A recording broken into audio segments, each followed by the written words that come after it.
Hey friends, how's it going? Ash here with Gents. Hope that you guys are doing really well. It's time for another This Week in Fragrance, where we talk about some upcoming new releases. What do we got on the docket here today? Well, not a huge amount. Unfortunately, the new fragrance is still coming in like a bit of a trickle when I wish it was a monsoon. But we do have some stuff to talk about. We've got a new Carolina Herrera. We've got a new Ralph Lauren, a new Calvin Klein, and a new Freddie M. That's right, a new Frederic Malle release from none other than Maurice Roussel. Ooh. A lot of people getting a little bit hyped for that one. So let's jump into it. Let's talk about these upcoming releases. Let's break them down and see what you have to look forward to and possibly be disappointed by in the near future.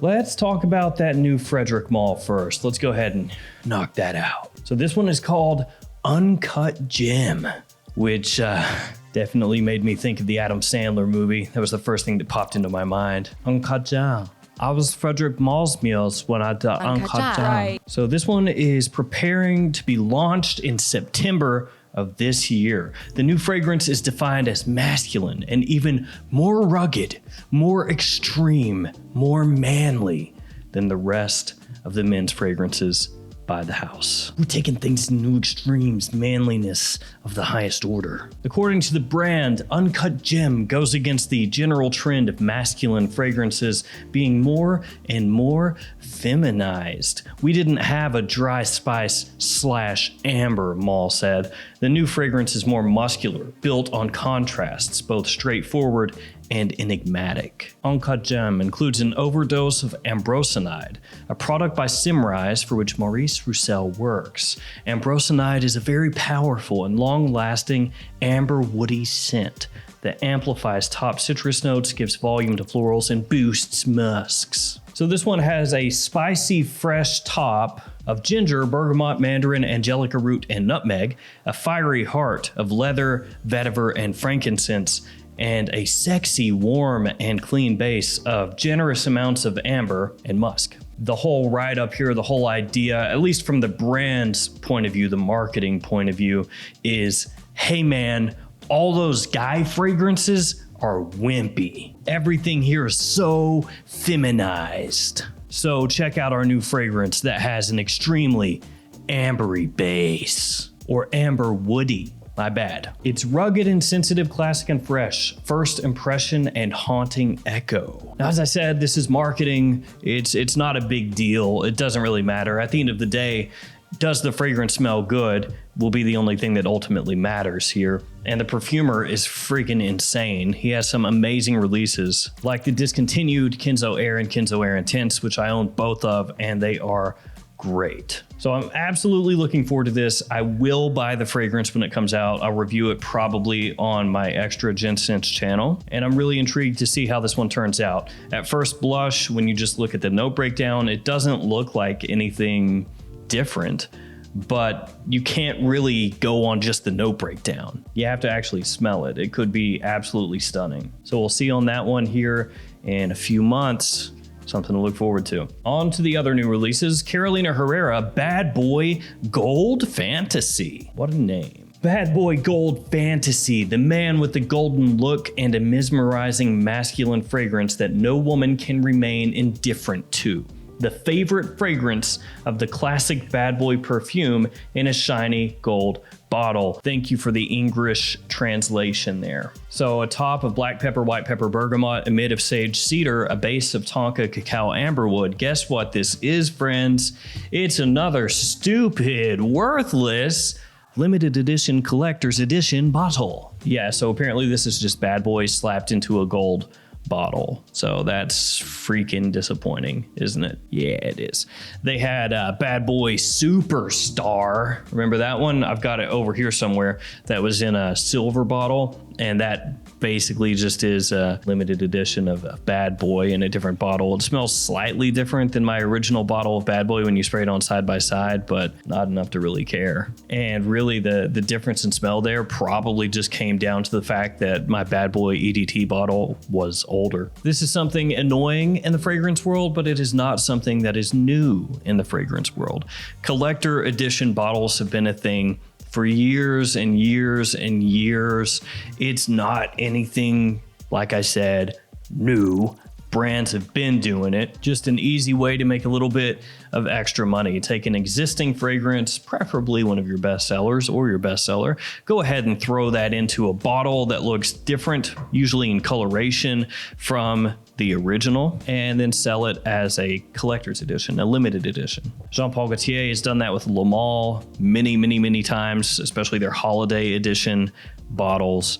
Yves Saint Laurent has done that with their L'Homme line in the past. Paco Rabanne has done it with pretty much everything. So it kind of just is what it is. These brands are going to keep on doing it.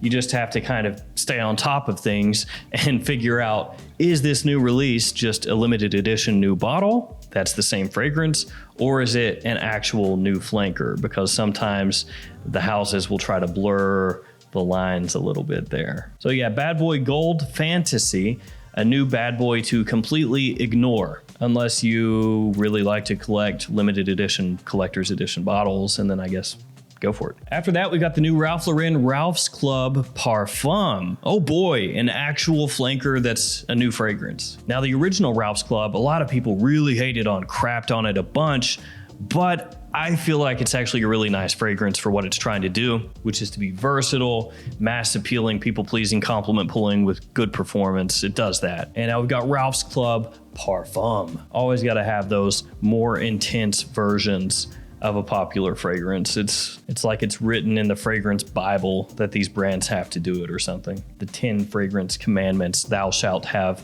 an intense flanker. Introducing a new level of intensity, Ralph's Club Parfum, a highly concentrated interpretation of Ralph's Club for the true stylist. Fresh lavender and a spicy infusion of cardamom are mixed with warm woody tones of patchouli and vetiver. Ingredients of natural origin, luxuriously made for Ralph Lauren with the best quality, leave a lasting mark that takes you into the night. This authentically masculine fragrance evokes a rich and sensual aromatic experience. Discover the power of Ralph's Club Parfum, the greatest night of your life captured in fragrance. Really simple note breakdown: lavender, cardamom, vetiver, patchouli. So that's a little bit different from the original Ralph's Club note breakdown. It still has lavender, but it doesn't have clary sage. It has cardamom now, and no cedar. It has patchouli instead. So my guesstimation here would be that it's quite similar to the original Ralph's Club, but instead it has a little bit more of a sweet spiciness to the fragrance. Maybe it comes across deeper, a little bit richer. So I think, assuming they didn't screw it up, of course, that this one will be a little bit better accepted by the fragrance community in general, and especially as we head into fall and winter, could be something that a lot of people in general, just your average everyday Joe, reaches for and buys from places like Macy's. So assuming Ralph's Club Parfum picks up where Ralph's Club left off, you're probably looking at Ralph Lauren's new top of the line fragrance line, like their fragrance line that goes to war with the likes of Yves Saint Laurent Y and Bleu de Chanel and stuff like that. And then last but not least, we've got Calvin Klein Defy Eau de Parfum, another flanker. Now, Calvin Klein Defy, I think we're talking about the original one here. If you could find it for a really low price, you know, in that $30 to $35 range, it's not too bad at that price point. You pay more than that, and I think it starts to get a little bit iffy. But now we have this new flanker to check out. Courage starts with the risk. Break free from expectations. Defy boundaries and anything in your way. Dare to defy. Note breakdown couldn't be more bare bones. They're hitting us with those 3 notes. Yeah, again.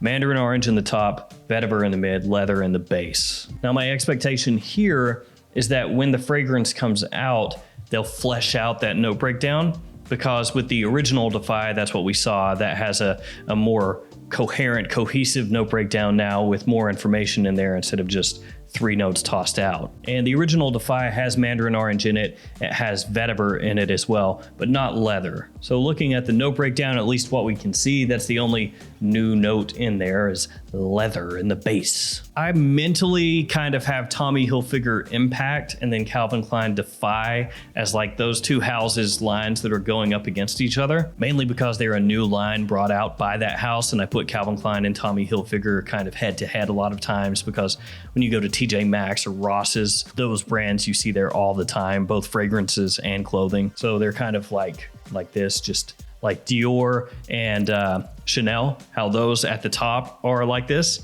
Tommy Hilfiger and Calvin Klein down here. So you've got Impact and Defy, and the original in each one of those lines, Impact and Defy, are made to be very versatile fragrances, easy to wear fragrances.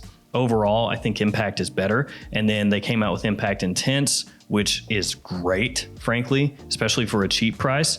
So now we have to see if Calvin Klein can keep up with Defy Eau de Parfum. So there we go, guys. 4 new fragrances coming out very soon. Let me know in the comments below what you're most excited for. I would guess most people are going to say the Frederic Malle and possibly also the Ralph Lauren. Those are really the only 2 that I'm looking forward to out of these 4, and the only 2 that I will buy when they come out. As always, thank you guys for hanging with me today. Thanks for your support. Stay safe out there, and I'll see you tomorrow with another fragrance video. See you guys later.